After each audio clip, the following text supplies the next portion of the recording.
now, I vaguely recall some complaints from Antonio Brown about never being over at Ben Roethlisberger's house. There he is at Derek Carr's house, right out of the gates. The two new teammates getting together, and at his introductory press conference on Wednesday, Antonio Brown had some positive things to say about his new quarterback.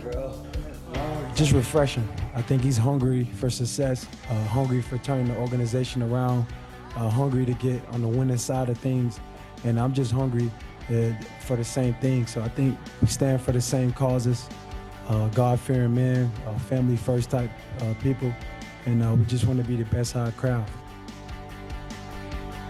That is Antonio Brown, God-fearing, family first. You know, it's hard not to hear that and wonder whether or not he's taking a backhanded slap at Ben Roethlisberger. I think so. Yeah, and you just wonder how much of those comparisons are going to be made. Obviously, there's going to be a comparison made between the quality of quarterbacks, and I still continue to think that Derek Carr is going to face a ton of pressure. Antonio Brown talked about accountability. The accountability is going to land on the quarterback if Antonio Brown isn't getting the kind of numbers he's used to. But, Chris, that leads to our draft for today, best new teammate combinations. And I'm sad. It was only here for a couple of weeks. It was like the McRib. The rock, paper, scissors is gone. We're back to the coin toss. As always, you get the honors. Thank you, sir. Thank God rocks, paper, scissors, shoot's done because that was getting brutal. But I'm going with tails. Thank you, Kristen.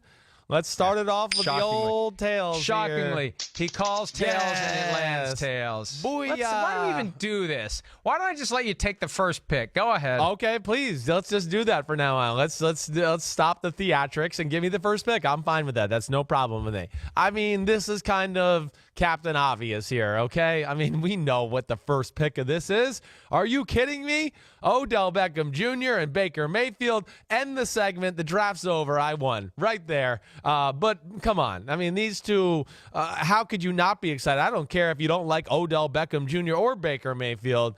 At the very least, you got to know, wow, these are two special talents with some personality, and the talents that they have on the field. And if you're watching on TV right now, you can see them having a giggle in the pregame, the preseason game when the Giants and Browns played each other. But the thing that's awesome is not only about the personalities, which I think will mesh, is the skill sets mesh. And, man, Baker Mayfield, you made the point yesterday, statistically is one of the best down-the-field throwers in all of football. I think he was, fourth in football last year? You know, Odell Beckham Jr. is open as about as much as anybody in football down the field. So I just see fireworks with this combination, let alone the other combinations along with it, Jarvis Landry, Antonio Galloway, and David Njoku. So this is awesome. I'm surprised you didn't go Aaron Rodgers and Billy Turner. That's what I thought your first pick would be. I wanted to save it for you. Go ahead, you do it. Yeah, not a shock that you would select Odell Beckham Jr. and Baker Mayfield, and you could really throw Jarvis Landry in there as well and call it a great trio of teammates. I'm going to go with one that I think is almost as obvious as OBJ and Baker Mayfield. It's Sam Darnold and his new do-it-all running back, Le'Veon Bell, because it's going to elevate Darnold's game. Bell is rested. He's healthy. He's a year removed from playing. He'll be fine, and that's going to carry the Jets' offense, and it's going to lead that team to some potentially exciting times. And, you know, you look at the newspapers in New York, there's an awakening now that the Jets are eclipsing the Giants, and you bring in Le'Veon Bell at a time when the Giants are shedding OBJ, and that's going to create a sense that maybe the Jets can finally become a consistent contender, at least as long as they have Le'Veon Bell. And now's the time to do it because Sam Darnold is operating under the early years of a rookie contract, and the Jets can't even begin to think about paying him until after the 2020 season. So they're going to be together for a few years, and I think it's going to be a good match, the next best match beyond the obvious one that you picked because the coin toss is rigged. Yes, it is rigged, and thank you for letting it be rigged, Kristen. But yes, no, I'm with you. That would have been my next pick. Now it gets interesting. Now's when you're going to start filibustering and saying this is difficult because you don't know where to go from here. I do know where to go, but I wanted to talk. I mean, it's awesome for Sam Darnold with Le'Veon Bell, okay? But I do know where to go. Well, it's down to two. I'm not totally sure where I want to go here. But, okay, I'm going to go with another obvious one. I'm not going to try to be too creative here. Yeah, I'm excited to see Derek Carr and Antonio Brown, okay? Yeah, Derek Carr is not Baker Mayfield. He's not Aaron Rodgers. He's not that. But there's more to this to why I want to see it. I mean, first of all, it has potential to be big time on the football field. I know Derek Carr hasn't been perfect the last 2 years, but in the 2016 season, man, he was in the MVP conversation and probably the leader until he breaks his leg late in the year against the Indianapolis Colts. So he does have ability. And Antonio Brown and I want to say the quartet of John Gruden, and I'll even throw Tyrell Williams in there, which was a great kind of under-the-radar signing receiver from the Los Angeles Chargers, where I go, I'm excited to see this offense and this combination of teammates all together. I mean, Gruden is going to have what we heard yesterday. He's going to have 400 plays in the game plan for Antonio Brown to start the season. I mean, it's going to be Antonio, and I want to see it not only because of what can they do on the field, but to the point you talk about, Derek Carr, he's going to have to handle the personality, the pressures of, okay, you got talent, now you got to go out there and perform. And I want to see Gruden's offense also perform within that. So I think all of that is why I'm making that the number 2 pick. Yeah, and that one is fairly obvious, but I still have concerns about Carr. I can't get excited about it until I see it. And this is where... And since we've had Big Cat involved in recent weeks, and when we have him involved in the draft, he'll come up with something creative and throws a little bit of a curveball, something different than the conventional selection. And this was on my list, and I'm going to go ahead and use it here. My best new teammate combination is Antonio Brown plus whoever the quarterback is after Derek Carr, because I think Derek Carr is not going to be the quarterback of the Oakland Raiders come the start of the 2020 season, if not sooner. Whether it's because they get Kyler Murray, whether it's because they find someone else. I don't think this is going to work.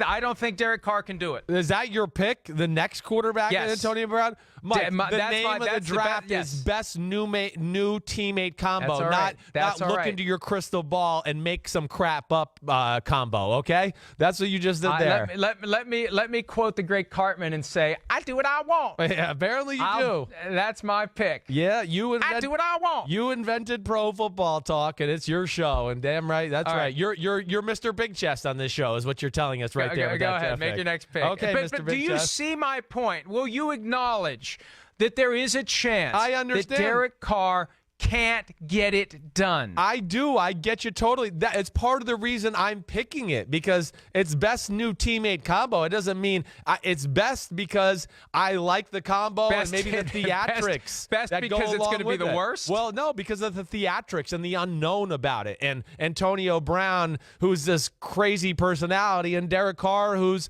a Christian law-abiding man. There's some differences there. That's where I just go, this is going to be fun to watch. I like my quarterbacks that drive 105 miles an hour and videotape the speedometer. You would. Okay. Right, go ahead. Here's where I end this draft. Okay. I'm going to go some love on the defensive side of the ball here.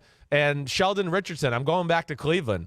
I mean, Sheldon Richardson, he might not be a superstar, but he's still a really good interior defensive line. And the combo here is not just a combo, it's, again, a trio here with Myles Garrett, who's already in the conversation for one of the best pass rushers in football, along with Olivier Vernon. And Olivier Vernon, I know he was overpaid by the Giants and didn't live up to all the money and has been hurt and all that, but Olivier Vernon's a really good football player. He's not like a 12-sack-a-year pass rusher type. He's more of one of those defensive ends that's 6, 7, 8 sacks, but he's awesome against the run. He's very disruptive that way. But that new Cleveland defensive line with Steve Wilkes and that system, it just all seems like it's too good to be true. And I can't wait to kind of see that combo of players. Garrett, Sheldon Richardson, Olivier Vernon, you and I talk about you got to have a good front four so you don't always have to blitz, and Cleveland certainly has that formula.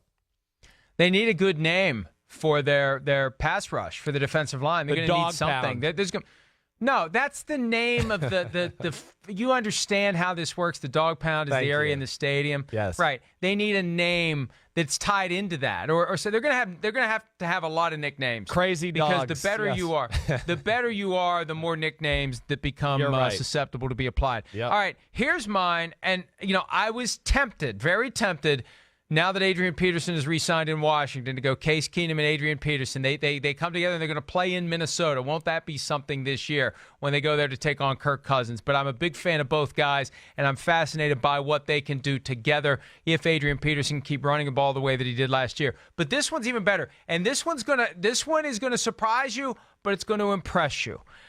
Nick Foles, the new quarterback in Jacksonville, plus receiver D.D. Westbrook, who quietly has become the best receiver in Jacksonville, who when coming out of college, and he had some off-field issues that knocked him down in the draft, there were some comparisons to like a little bit less than a Tyreek Hill type of a guy. Deshaun Jackson, I think, would have been a proper. You get a guy who can get him the football on a consistent basis in Nick Foles, and you could have a special combination because, look, Foles is there now to throw the football. Who's he going to throw it to? Yeah. He's going to be throwing it to D.D. Westbrook, and I'm looking forward to that one. And that one excites me. And that's a real one. That one balances out my kind of tongue-in-cheek Antonio Brown and whoever ends up in Oakland. Nick Foles, D.D. Westbrook. Watch that one. I like that, Mike. That's good thinking. It's creative thinking there. I mean, way better than your last pick. But yes, D.D. Westbrook, to what you're saying, he's kind of one of those guys that I think is waiting to explode onto the scene here in the NFL. He does have some big-time talent. He can fly, and yes, he just hasn't had a guy that can really get him the ball consistently. He's got that now. So good pick by you. I won the draft. There's no point discussing that. There was some other ones on the board, though. Man, D. Ford, I thought. D. Ford and some of that DeForest Buckner and those defensive linemen for the 49ers, or even Quan Alexander, who they signed. I was excited about that. I'm waiting for Nick Bosa. I'm waiting for D. Ford and Nick Bosa. Oh, man. That'll be a serious defense if they get Nick Bosa at the number two pick, along with D. Ford and the rest of the D linemen they got there already. How about Carson Wentz and the new old Eagles receiver Deshaun Jackson? No doubt. Again, I think that's a perfect combination there. I mean, Deshaun Jackson, Carson Wentz's ability to throw the ball down the field or buy time running around in the pocket, extending plays. I think that one is certainly exciting. And I'll tell you what, we talked about duos, trios. How about the quartet? Mitch Morse, Josh Allen, John Brown, Cole Beasley, revolutionizing a Bills offense that really didn't have a lot of help around their young franchise quarterback. You get some weapons now for Josh Allen. Yeah. They have in sneaky fashion put themselves in position to be contenders in 2019. All right, recap of the draft. Chris has Odell Beckham and Baker Mayfield, Derek Carr and Antonio Brown, Sheldon Richardson, Myles Garrett, Olivier Vernon, etc. I went with Sam Darnold-Le'Veon Bell, Antonio Brown, plus whoever the quarterback is after Derek Carr, because I think it's coming, and finally Nick Foles and D.D. Westbrook. Hi, I'm Mike Tirico, and thanks for watching. Make sure to hit subscribe for the latest news and highlights from NBC Sports.